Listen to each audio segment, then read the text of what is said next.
If we haven't met, my name's Kyle. I'm one of the pastors here. My wife, Sarah, she's back in the nursery for this service. Here's what I'm about to do. I'm about to preach. And some of you, I don't know what culturally you have in your mind when you hear the word preach. You may be expecting me to like drip with sweat and have a white handkerchief and spit on you. I don't know culturally what you have packed that word preach with. And for some of you, you are new to this area. For some of you, you're new to Christianity. You're really not a follower of Christ. And so you've never been to a preaching service before, and that's totally foreign to you. Here's what preaching is. Preaching is echoing. I need to echo what God has already said. In other words, preaching is me. I re-talk God's talk. Now, today's a big day for our church because it's a day of beginnings. We start a brand new series through the book of Luke. And if you're wondering, how long is this series going to take us, Kyle? Well, yes, you just answered it for us. A while. It took J-Mac about 10 years to preach through the book of Luke. I promise you it will not take that long. But we're going to be in it for a little bit. Today, we're just going to dip our feet into the edge of the water. We're going to look at the first 4 verses of Luke and answer 4 questions. Now, here are the 4 questions. Typically, Luke is referred to as Luke's gospel. So we're going to answer 4 questions. Number 1, what is the gospel? Question number 2, who is Luke? Question number 3, how does Luke order his gospel? Because you'll find in the first 4 verses where Luke is saying, I am writing an orderly account. So how does he write this orderly account? Question number 4, why does Luke write his gospel? So we're going to look at those 4 questions. We're going to start with the first question. What is the gospel? Now, I think it's important for us to differentiate between the gospel and the gospels. So first, let's just hit the gospel. What is the gospel? 1 Corinthians 15, I think, is the best definition there. It speaks of the death, the burial, and the resurrection of Jesus Christ. At the heart of the gospel is an exchange. We take Christ's righteousness, and he takes our sin. And I want you to hear this. God, just help them hear this. There are 2 conditions that no matter how hard we try, we can never meet. Yet both of them must be met in order for us to be saved. The first condition is to satisfy the justice of God through obeying the law. The second condition is to pay the price for our sins. We cannot do either. But Jesus did both perfectly. Romans 5:19 says, by the obedience of one shall many be made righteous. In other words, he obeyed the law. Romans 5:10 says, when we were enemies, we were reconciled to God by the death of his son. In other words, he paid that price. There's no other way to come into the presence of God than through Christ alone. You cannot get into his presence by visiting this church. You cannot get into his presence by dropping money into the offering basket. The only way you can come into the presence of God is through Christ alone.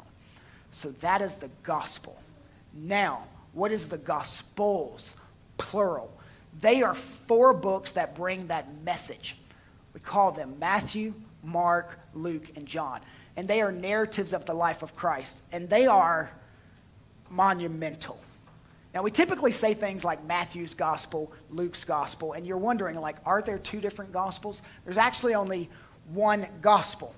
And we have 4 different accounts of the same gospel. We would actually probably do better, instead of saying Luke's gospel, we would probably do better to say the gospel according to Luke. Because he's one eyewitness to this gospel. And I'm going to say something that some of you may not like. And if you don't like it, please send me your emails.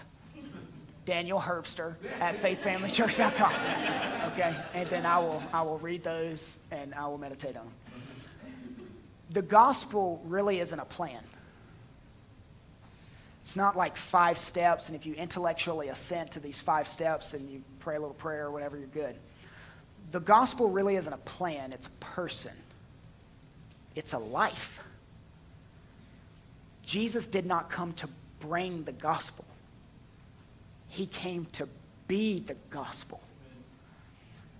The gospel's not a book that he wrote. It's a life that he lived. And so all throughout the book of Luke, he is pressing his readers on this. Jesus isn't the first Christian. He is Christianity. And we're going to behold this Christ week after week after week after week. And what do we do with him? We do not examine him like a frog in biology class. We worship him with a proper fear and reverence. If you're here today, and I know some of you are, just like in the last service, just like every service, we have tons of skeptics. If you're here today and you've never accepted this gospel, I want you to know you desperately need this gospel. If you're here today and you have accepted the gospel, sometime in the past, you're a believer in Christ, you're banking your eternity in the empty tomb, I want you to know you are in desperate need of this gospel. Because the gospel, contrary to maybe how you were brought up, is not a door that you once walked through. It's a room that you now live in. It's not the ABCs of the Christian life. It is the A to Z. Before Sarah and I moved here, we lived in Knoxville, Tennessee at the foothills of the Great Smoky Mountains. They're really not mountains. If you've ever lived near mountains, they're hills. They should be called the Great Smoky Hills, but they call them the Great Smoky Mountains. And my mother and stepfather would come, and they would just be in awe of the landscape. And you could always recognize the out-of-towners because they were excited about the scenery. Their mouths were always wide open, and they were pointing to something. Sarah and I remember when the Smoky Mountains used to put us in awe like that. But not anymore. We had become Smoky Mountain locals. It didn't stun us anymore. We didn't point and ooh and ah. Just didn't happen. And one of the dangers with the gospel is that you become a gospel local. It just doesn't stun you as it once did. You're around the gospel all the time. In fact, it would be very unusual if you didn't hear someone from this platform say it. You actually expect to hear it. But have you lost your awe before it? In Luke, some people yawn at grace and others are knocked off their feet by it. Does the gospel still stagger you? Or have you moved past it? I remember talking to a man, faithful man, good Christian, loved the Lord, tried to lead his family, a good man. I remember talking to him, and he was telling me why he loves his church. And I said, why do you love your church? And he said, because every morning I know my pastor's going to get up, he's going to preach the gospel. And this is what he said. He said, I know I don't need it. But what I do every Sunday as he's preaching is I sit in my chair and I pray for everyone who doesn't know Christ. And I pray for the people that need it. I had just become a believer at that time. I was about 16, and it sounded pretty legit to me. I'm like, well, that totally makes sense. And then as I started to grow in Christ, I realized that that's a faulty understanding. We never outgrow the gospel. We only grow as Christians by way of the gospel. It's not one class that you take in school and then check off. It is the school to which you take all the other classes. And Luke writes to us in this book that everyone needs this gospel. He presses it into the margins of society, to the ends of the earth. He himself is an outsider, a Gentile who has been stunned by this message. It's a global gospel because God is a global God. He is not a local deity. You see in Luke's narrative the gospel breaking through barriers. Economic barriers, racial barriers, regional barriers. The gospel is just on the move. It's an unstoppable gospel. If people try to oppress it, it just multiplies. And the more people try to limit it to an ethnic group, like that's a white man's religion, or a region, that's a North American religion, or a class in society, that's a blue class religion, the more people try to limit it to a certain segment, the more it takes root in every age and stage and flourishes. Because everyone needs the gospel. Tony Morita went to Nigeria with a team of doctors, engineers, and pastors. One day they went to a leper colony. He had never seen anything like that before. I don't know if you've ever been to one, but it's a heartbreaking place for people to live. It was full of men and women and even children. Some of them had no fingers. They had no toes. After visiting them for a couple of minutes, the local chaplain announced, "Now Tony's going to preach for us." Tony wasn't planning on preaching. Tony didn't bring a Bible. Tony didn't have no notes. So what do you say when you preach to a Nigerian leper colony? Here's 5 tips on managing your finances. Here's how you should live your best life now. I really want to urge all of you to be like David. Tony said, to the best of his ability, he started quoting Romans 8 and began to explain to them that we are all dying. And he told them of the fall and the suffering of this present age and the hope that we all share in Christ. And he preached Romans 8:18, which says, "For I consider that the sufferings of Christ at this present time are not worth comparing with the glory that is to be revealed to us." End quote. And as he preached, there was a little lady with nubs for fingers, raised her hands in the sky in worship of Christ. They had a powerful time in worship in the middle of a dirt village. Why? Because everyone needs the gospel. It is the heart of the leadership of this church to be gospel-centered. That is our heart. Just because we open the doors on Sunday and turn on the electricity doesn't mean that that comes to pass.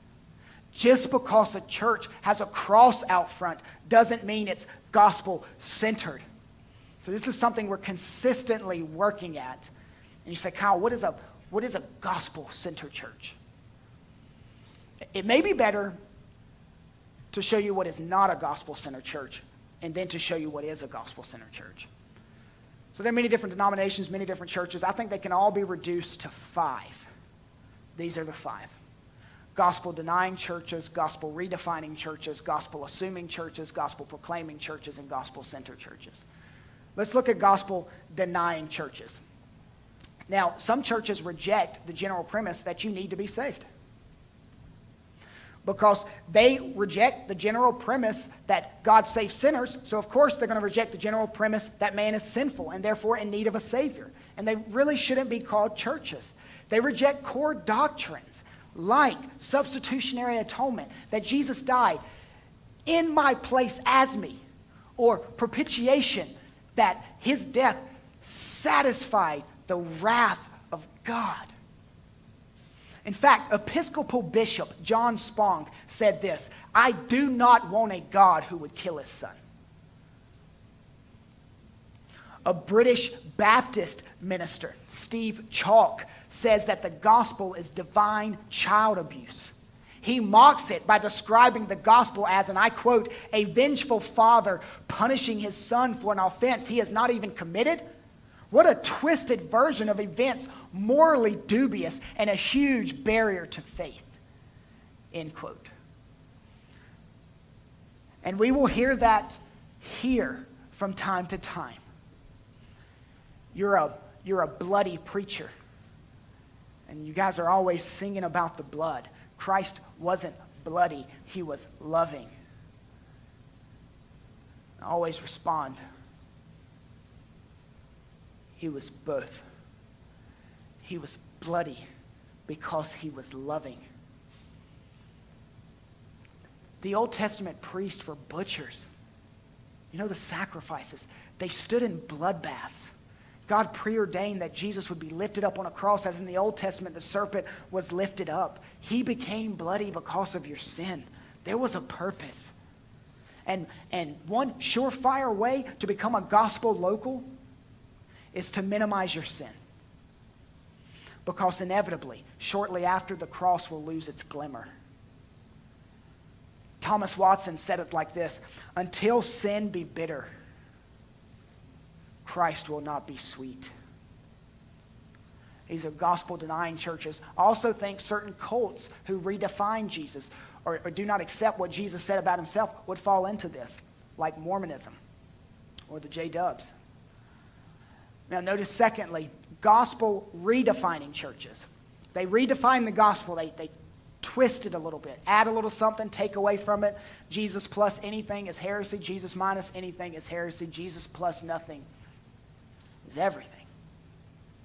You've got these gospel redefining churches. One example would be the prosperity gospel movement.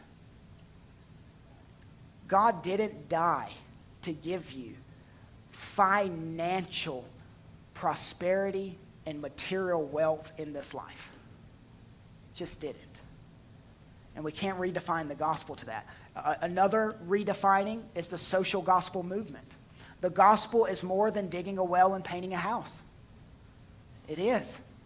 And you say, I went on a mission trip. Did you share the gospel? Well, no. Then it wasn't a mission trip. But I painted a house. I don't care. The gospel isn't paint. It's words. It's the words, the death, burial, resurrection of Jesus Christ.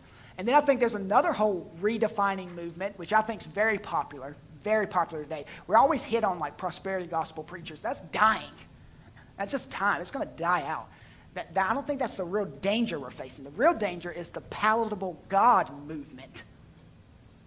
That God of wrath isn't palatable to the modern senses, so let's just preach a God who is strictly of love.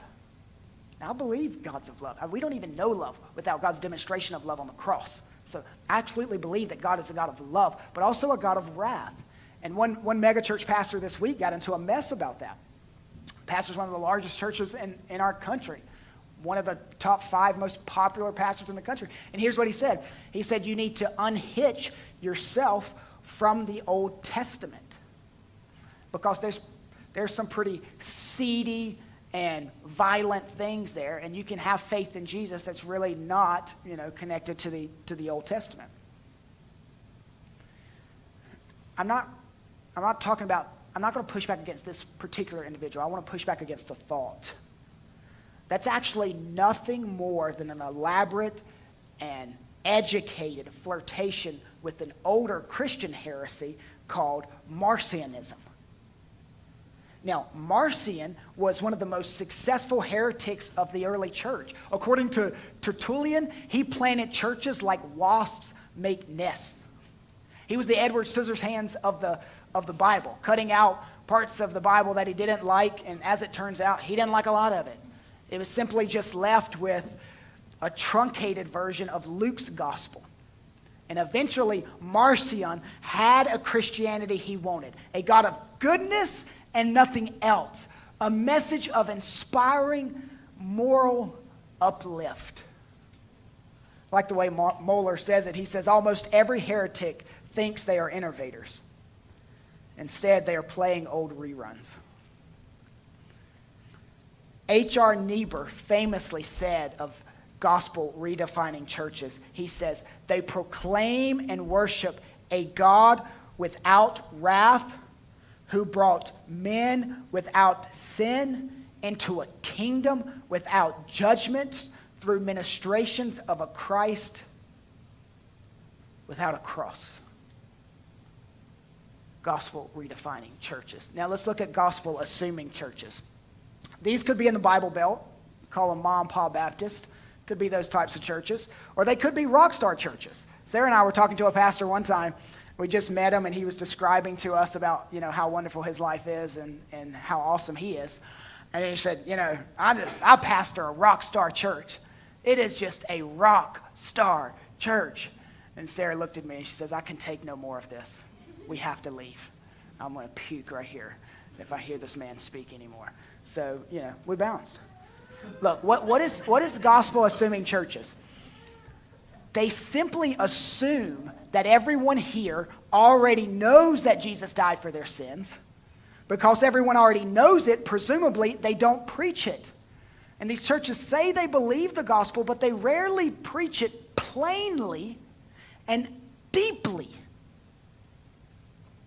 If you compare it to alcohol, I'm not sure why I just did that. If you compare it to alcohol, it'd be like Christianity light. All right? It's leadership talks, therapeutic sermons, practical improvement. Then gospel proclaiming churches. Now look, they proclaim, this group, we love them. They proclaim the gospel faithfully, fruitfully. They point lost people to the perfect work of Jesus Christ. They affirm the gospel. We love them. However, one thing lacks.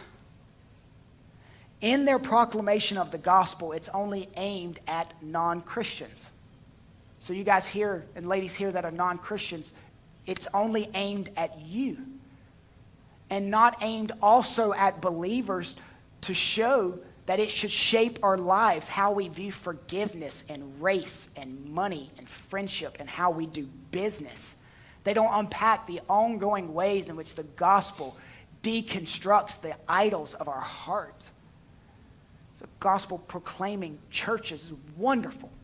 We don't want to be that, though. We want to be gospel-centered churches. This is our target. I'm not saying we're there. I'm saying we want to be there.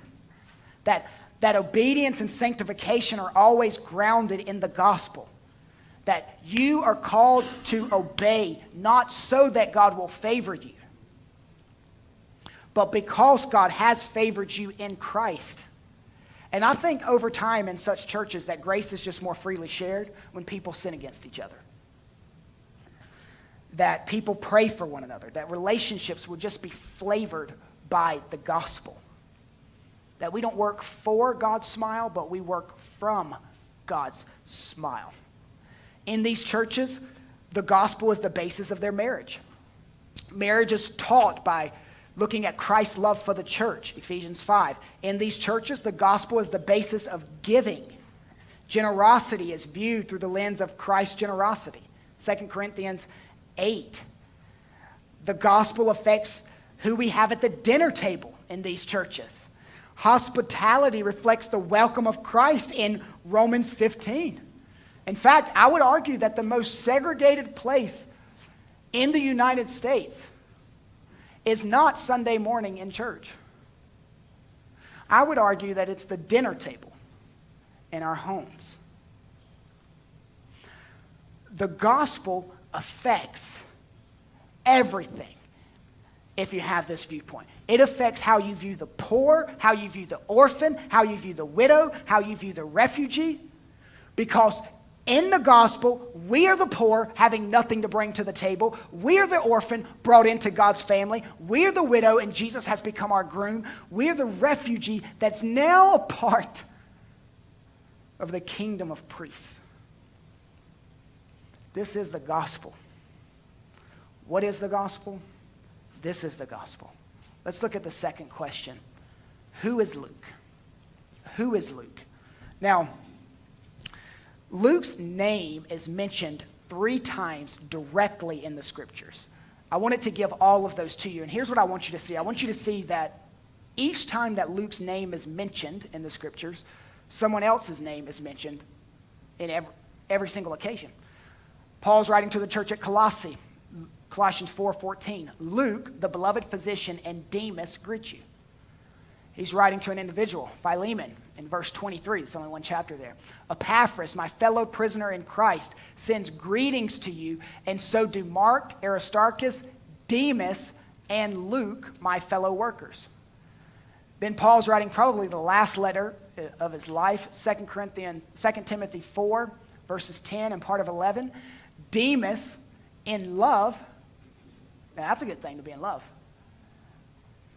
It depends what you're in love with. Demas, in love with this present world, has deserted me and gone to Thessalonica. Luke alone is with me. So what do we learn from these three direct mentions of Luke? Number one, we learn that he is a practicing medical doctor. He's not Doc McStuffins. He has an actual degree. He has more than a white coat. This guy's legit. It reminds me of when I finished my doctorate, my wife was sitting our kids down trying to let them see that this was a big deal. They didn't really think it was a big deal. Let them see that this is a big deal. And she said, look, Daddy graduated. Daddy has his doctorate. And Weston's like, oh, no. He's going to come and give us some needles now. And then everybody said, no. Sarah said, no, he's not that type of doctor. He's a doctor of books. And then Weston says, oh, so he's not a real doctor then. Good. All right, Luke isn't like me. He's a real doctor. All right. Luke is a practicing medical doctor. That's what we learned. Number two, we learned that he left his medical practice and joined Paul's church planting team. He's a team medic. Then number three, he sticks with Paul to the very end. Notice the phrase, Luke alone is with me. I just asked the question, where's Demas? Well, we know historically that Nero had cranked up the persecution to a high level and Christians were paying with their lives. And frankly, many believers had fled from Rome to safety. So here's what we know about Demas. He loved comfort more than he loved the gospel. And when things became uncomfortable, he says, I'm bouncing. I'm not paying this price. That's what we know about Luke from the direct mentions. Now, we know a little bit about Luke as well from the indirect mentions. Like we know this, he wrote the book of Luke, which is actually the largest book in the New Testament. It was the first in a two-part series. The second is called Acts, which is the second longest book in the New Testament. Luke wrote that as well. So Luke wrote 1/3 of the New Testament. Paul actually wrote 1/3 of the New Testament. So those guys, they walked a lot and they wrote books a lot. All right, so he wrote the book of Luke. We also know that Luke is humble. In all of his books, he never mentions himself by name. Just a humble guy. Number three, his historical narrative span 60 years.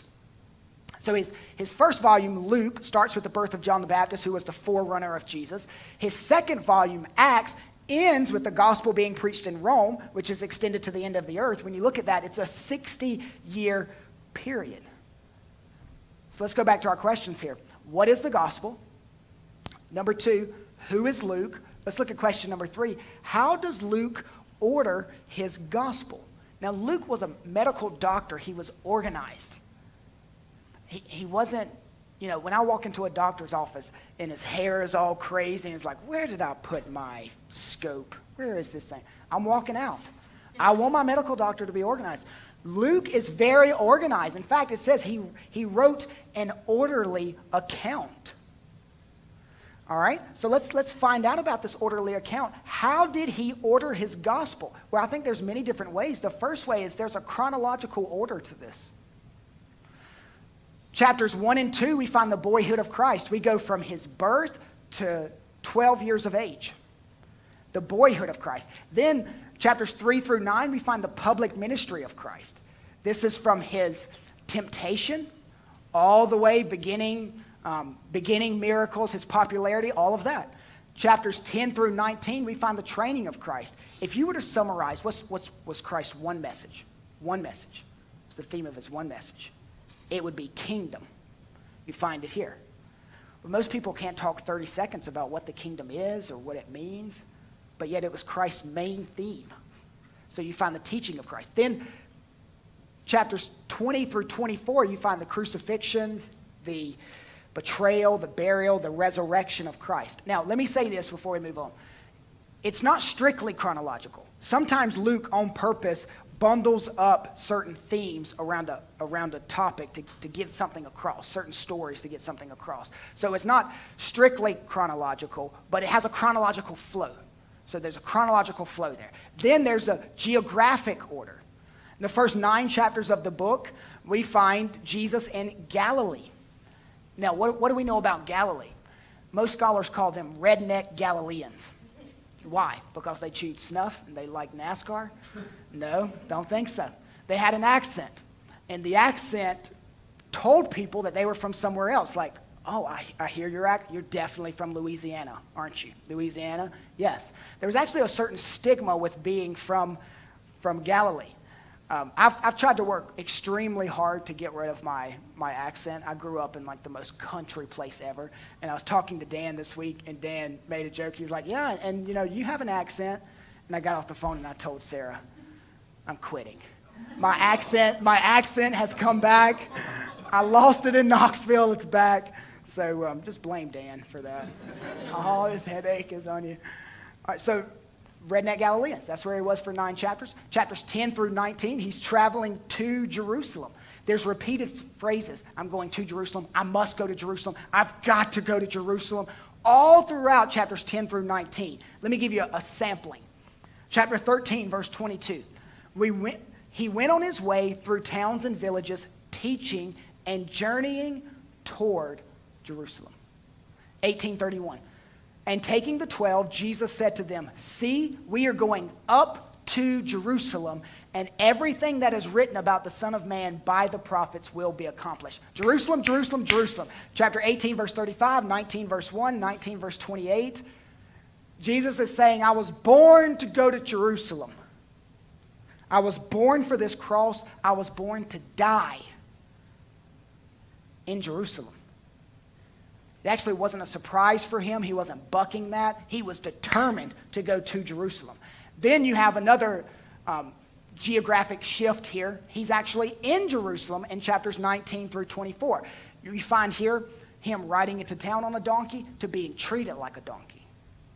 You find him here hanging between heaven and earth, between God and man, trying to bring the two together through his perfect sacrifice. So there's a geographic order. There's also a dramatic order. Now, the dramatic order. First 9 chapters, Jesus is at the height of popularity. Think MJ in the 90s in Chicago. We love MJ! We worship MJ! Statues of Jesus up everywhere doing this.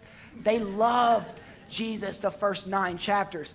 And then, something terrible happened in verse 10. And then Jesus is at the height of rejection. Why were they rejecting him? Well, many different reasons. He wasn't religious enough for some because he was breaking the Sabbath and he was going to parties. And they're like, you're just not religious enough for me, Jesus. And some people are just too religious for Jesus. Others, Jesus was too demanding for them. Jesus said, I want you to carry the cross if you're going to follow me. What? I thought I misheard you. Did you say drive a Beamer if I follow you? No. Carry a cross if you follow me. He told them, eat my flesh and drink my blood. And then they're like, not even going to stick around to see what that metaphor stands for. I'm out. Don't bury your father. Just come follow me. We don't have time. Let the dead bury the dead. You see, it was just too demanding for some. And you're just left stunned with like, how did it go so bad so quickly? Until you realize God planned for it to go so bad so quickly. So there's a dramatic order. It's an unfolding story. And then lastly, there's a theological order. There's a 4th century writer, Eusebius. He was from Caesarea, actually where the book of Luke was written. So he was from Caesarea. And he found it helpful to think about Christ as prophet, priest, and king.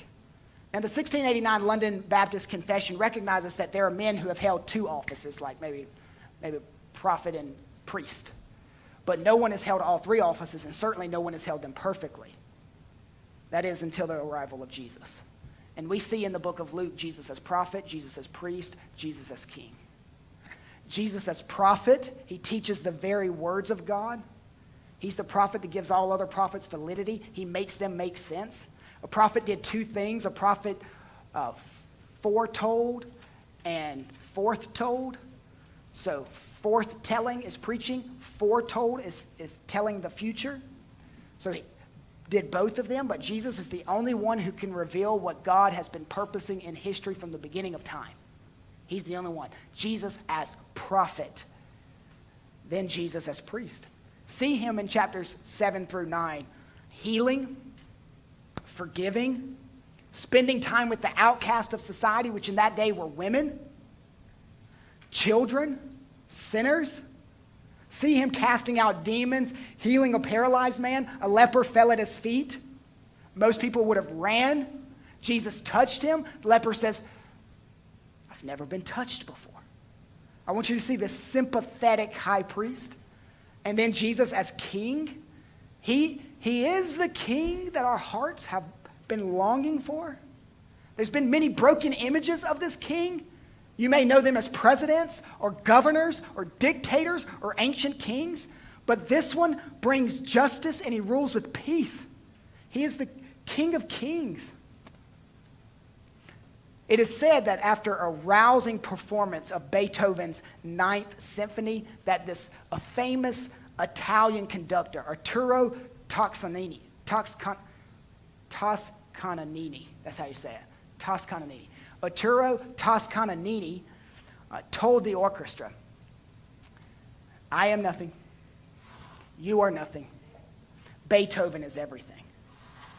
Well, after beholding Christ in Luke, I must confess, I am nothing. You are nothing. Christ is everything. He is prophet, he is priest, he is king, he is the ultimate composer, he is our song. Let's go to the last question. What is the gospel? Who is Luke? How does Luke order his gospel? Lastly, why does Luke write his gospel? And here's where we're going to dig into the first 4 verses. I think there's many different reasons. Here's one of the reasons. Luke wrote his gospel to put it with the classics. Now, the first 4 verses, that's what we call a prologue. Ancient books did not have a table of contents, but they did have a prologue. And I feel like I need to explain what a prologue is. I was just watching a YouTube video last night of Jimmy Kimmel interviewing people on the streets, and he was asking them, this was the question, would you just name a book? It can be any book. It can be a Bible. It can be anything. Would you just name a book? And like person after person after person after person, they couldn't even name a book. They're like, The Lion King. They're like, no, that's a movie. Okay, and they just kept going on and on, so I feel like I need to explain. A prologue is a separate section at the beginning of a book. You could view it like a movie trailer or a spoiler or like a mini commercial for the book. So that's what the first 4 verses are. It's important for Luke to write this prologue because this is the classic way of writing in the Greek world.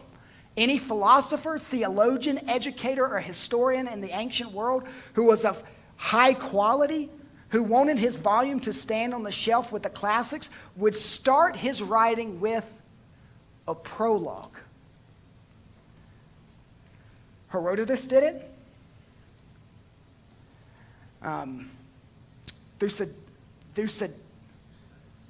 Say it louder. You got it. I don't know why I can't pronounce today. It's the second service, that's why. Polybius did it. Josephus did it. And Luke does it. Luke is claiming a place for Christianity among the classics. He's claiming a place for Christianity on the stage of world history. Why does Luke write this book? He writes it to put it with the classics. I also think he writes it to reach an educated mind. An educated mind. We have 4 verses in our English version, but actually it's just one sentence in the Greek. So you know chapters and verse divisions are not inspired. The words are inspired, but chapters and verse divisions are not inspired. So really we just have one sentence. And this one sentence, these 4 verses, are distinctly different from the rest of the book. And let me tell you how they're different.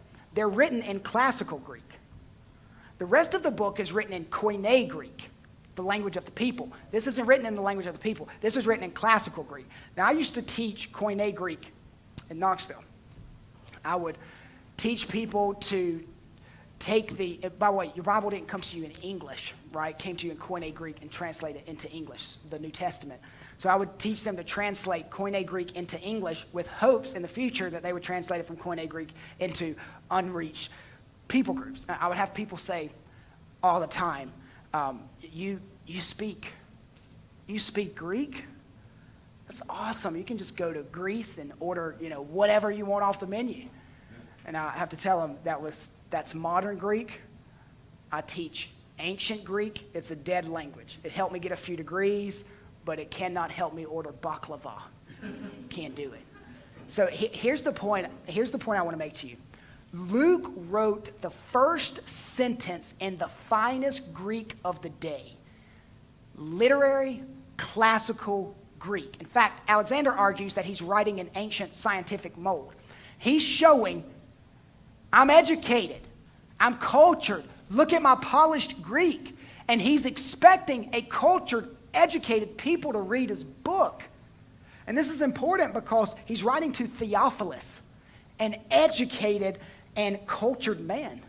Now, some have tried to say that this Theophilus wasn't actually a person, that it just represented a group of people because the name means lover of God. So they said, well, this Theophilus just means a group of people who love God. Others think that he's a wealthy man who financed Luke's writing. You call them money bags, like, just go to money bags over there, he'll help you.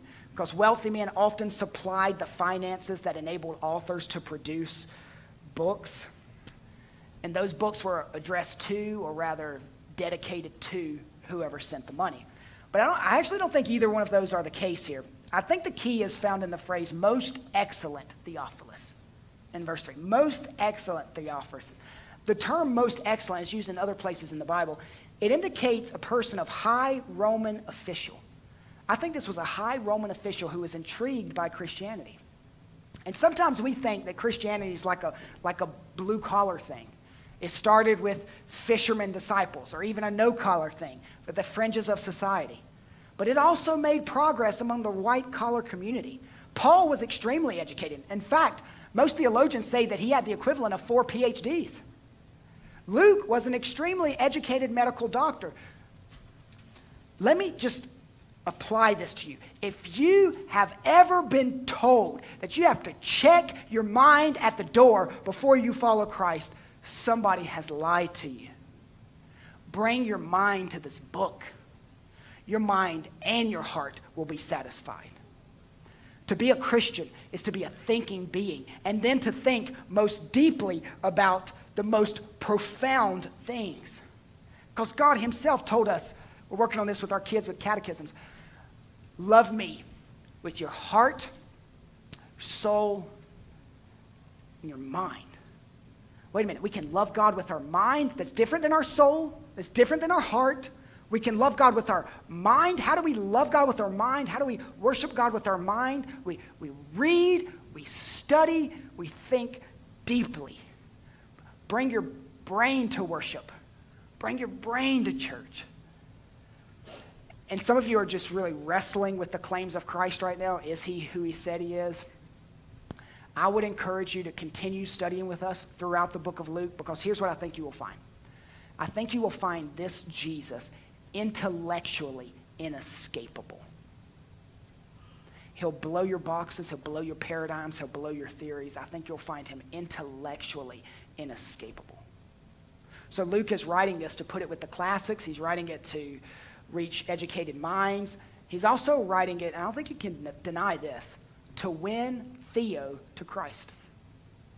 It's his purpose. Luke is often referred to as the Skeptics Gospel. And so Luke has obviously built a relationship with Theo, these two white-collar guys. I don't know where white-collar guys meet and hang out. Probably like the tennis court or something. So they're out there with little short shorts like all the other white-collar people, and they're playing tennis. And they've built a relationship with one another. Now Theo appears to be a man of rank who has associated himself with the church, but doubts whether in fact that he really belongs to this racially mixed, heavily persecuted community. And I think we must ask two questions. First question is this: is it important to persuade someone of the truth of Christianity? Second question is this: how do we do it? Is it important to persuade someone of the truth of Christianity? Luke thinks so. Many view Christianity like a leap into the dark and arbitrary decision to embrace something for which we can see no adequate reason to believe is true. But Luke pushes back. And if you're here and you have a strong view of the sovereignty of God, like if you say it's impossible to have a stronger view of the sovereignty of God than what I have, now I want you to listen up here. Luke does not merely pray for God to tell Theo it is all true. He undertakes a very costly, time-consuming, heavy intellectual task. He writes a 52-chapter book, all for the sake of certifying to Theo, or as it's put in the last verse here, that you may have certainty concerning, to certify to Theo that this Christian teaching is legit. So if it's important, how do we do it? Well, the Bible talks about some people plant, some people water, but God gives the increase. So in evangelism terms, here's what that means. Somebody tells you about the gospel the first time. Somebody else comes along and they nurture that, they water that, they show you what that looks like. They continue to build upon that foundation that's laid, but God gives the increase. God makes the scales fall off. Any parent knows this. It takes the breath of God to awaken our children. I mean, we can get them to invite Santa Claus into their heart, right? They would totally do that. But we want it to be real. It takes the breath of God to awaken people that are dead in their trespasses and sins. So here's what's happening. Luke is watering what someone else has already planted in Theo's heart and mind. Now, how does he do that? How does he convince people? This is deep. He uses words. That's it. That's it. He uses words. The gospel's communicated through words. You know, there was a time in my life when I was kind of big on lifestyle evangelism. Like, you know what? I'm just gonna live a certain type of life. People will see me, confuse me for Jesus, and then once they find out I'm not Jesus, they'll want to follow Jesus. And I don't even have to say a thing. I can just, you know what I mean? Stay in between the white and the yellow lines, not speed, and I'm good. Look, that's nonsense. That's lifestyle evangelism. That's been taught for ages. It's not new. Francis of Assisi said, preach the gospel, and if necessary, use words. If he were here today, I'd slap him right in the face. And I'd say, look, that's a terrible lapse of thinking. You're not lining up your doctrine with your lips. It requires words. It's like a news anchor coming and announcing, I'm going to give you the news today, without words. You can't. The news is words. So we have to use our words. So with that being said, who are you convincing that Jesus is who he says he is? Do you have a list that like you're on your knees about? You're praying that this person comes to Christ. I'm really working with these 4, 5 people that they would come to Christ. This is the huddle. Out there is the game. When we break 1, 2, 3, let's go. We break to evangelize. We break to persuade. Now, how did Luke persuade? He's trying to convince the readers, which he knows now is going to be more than Theophilus. He's trying to convince his readers that Jesus isn't a legend. He's history. And I want to convince you of that as well. Notice verse 1. Things that have been accomplished among us. Now, that's an unusual way to put that. Like, why not? I'm going to write to you, Theophilus, about the things that happened among us. But instead, it's the things that have been accomplished among us. So he's attaching it to the Old Testament, so you can't unhitch from the Old Testament. You can't do that. He's saying, I want you to see what's been accomplished among our generation. And in this day, if someone were to say, I'm going to tell you a story about Jesus, then the response would be, okay, where did you get your information? So Luke, in the first 4 verses, he's identifying his sources, sort of like putting his footnotes instead of at the bottom of the page to the front of the book. And that's what he's doing. He's identifying his sources. And Luke recognizes that there are many, that's his word, many books in circulation about Jesus in his day. Many books about Jesus. Now, they are fine accounts. However, Luke wanted to go back to the original eyewitness, like any good historian. And he uses a word, eyewitnesses. Will you just let me geek out here just for a moment on this word? All right, if you're not interested, just act like you are, okay? Let me just dig into this Greek word eyewitnesses. It comes from two words, auto, which means self, and opto, which means see. See for yourself. Actually, the word witnesses is where we get our English word autopsy. Not surprising that a Greek doctor would use the medical term in his day. So he's interviewing people, witnesses, eyewitnesses. Now, who did he interview? He most certainly interviewed Mary, the mother of Jesus. Can't you just picture that? He's sitting down, writing his history book, interviewing her. Tell me when you found out. Okay, tell me about the birth account. She's unwalking the birth account, and it was painful. And Luke's like, I know it was painful. I've had kidney stones before, so I know what birth is like. And then she slaps him, and like, you just write, okay? And then she tells him about, there's one time when he was 12 years old. We thought he was with us, but he wasn't with us. And then Luke's like, okay, so he was missing for 10, 15 minutes? And she's like, 3 days. It's like, 3 days? She's like, you just shut up and write. So then he just continues to write it all out. No doubt she told him her song, the Magnificat, the song that we find that we're going to walk through verse by verse here in, 4 Sundays. It's in the same chapter. That song, like, how did he hear that song? Eyewitnesses. He interviews because Luke wasn't an eyewitness. He wasn't an eyewitness of Christ, so he's going to the source. He interviews the hundreds of people who saw the resurrected Christ with their open eyes.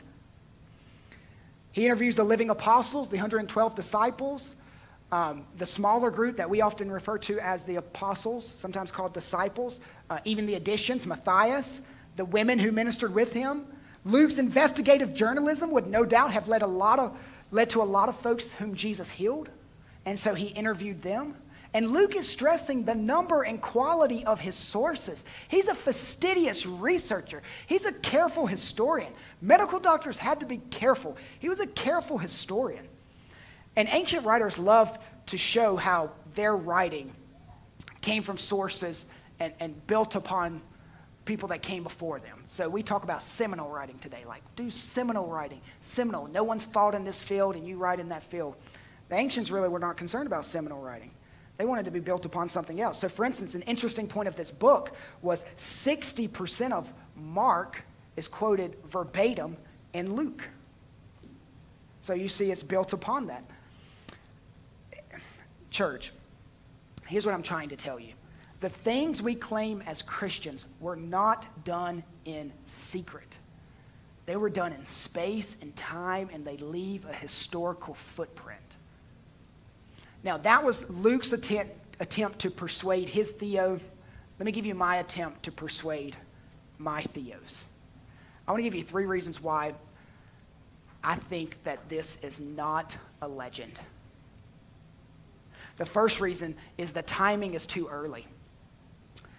King Arthur, if he lived in the 5th or 6th century AD, but the first written accounts we have of his life are 400 years after he lived. No written down accounts until centuries later. There are no eyewitness accounts to verify all of these stories. And so that's why we say the stories of King Arthur are legendary. There's no way to check them out if they actually happened. But that's not the case with the Jesus story. It's reasonable to conclude that Luke wrote his account during Acts 24 when Paul was in Caesarea in his 2-year imprisonment.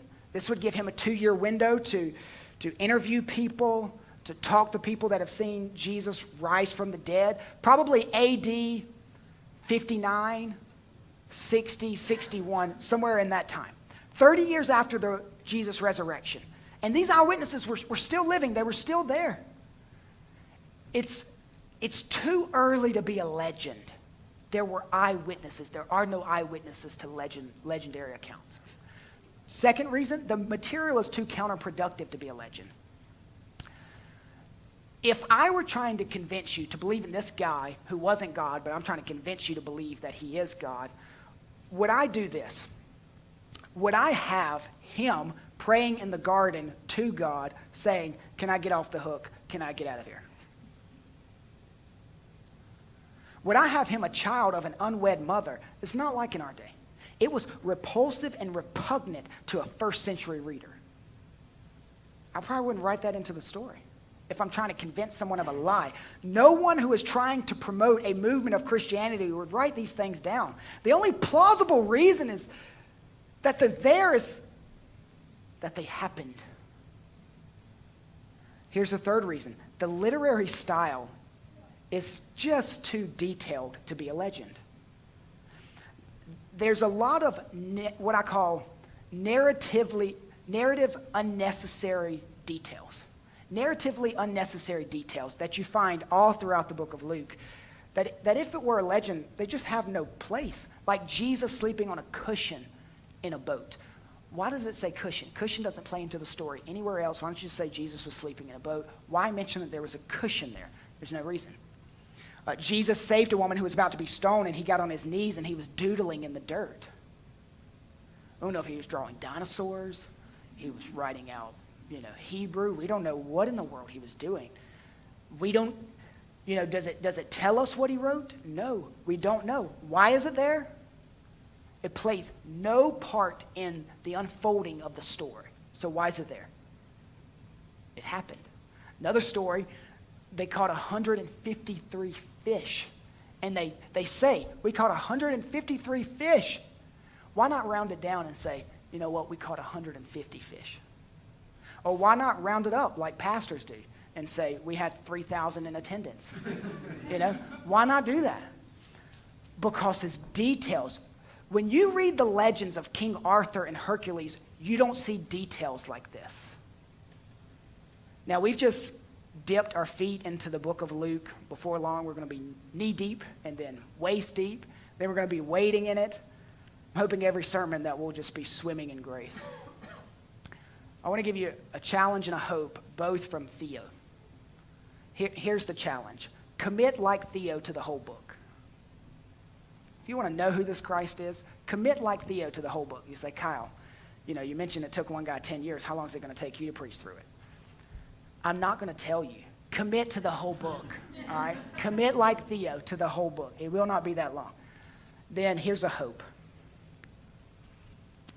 My hope is that you will finish Luke wanting more, just like Theo. Theo finished Luke. Where's the second volume? He couldn't get enough of this gospel. May that tell us the same. May we be that we cannot get enough of this gospel.